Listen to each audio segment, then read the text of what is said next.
एखाद्या व्यक्तीचा मृत्यू झाला की आपण त्याला स्मशानामध्ये घेऊन जातो, जाळतो आणि परत येतो. 10 दिवस रडतो, सगळे विधी करतो आणि संपलं. आपण आपलं आयुष्य जगायला लागतो. म्हणजे आपण किती स्वार्थी जीवन जगतो.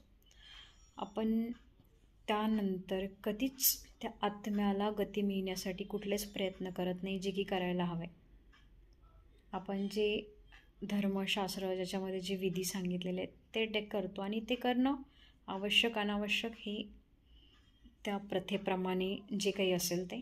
पण त्या आत्म्याला खरी गती मिळण्यासाठी जे करायला हवं आपण ते कधीच करत नाही.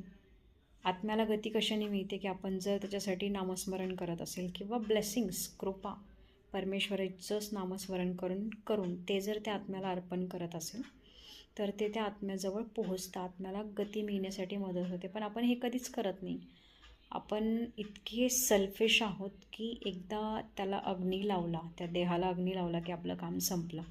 खरं तर इथे आपलं काम संपत नाही. याच्यानंतर खरी आपली जबाबदारी सुरू होते की त्या आत्म्याला गती मिळण्यासाठी आपण जास्तीत जास्त प्रयत्न करणं. आणि हे प्रयत्न आपण कशाने करू शकतो? परमेश्वराचं नामस्मरण करून, चांटिंग करून, त्याला ब्लेसिंग सेंड करून आपण त्याला जास्तीत जास्त मदत करतो. पण आपण तिथेच चुकतो, कारण आपण खूप सेल्फिश आहोत.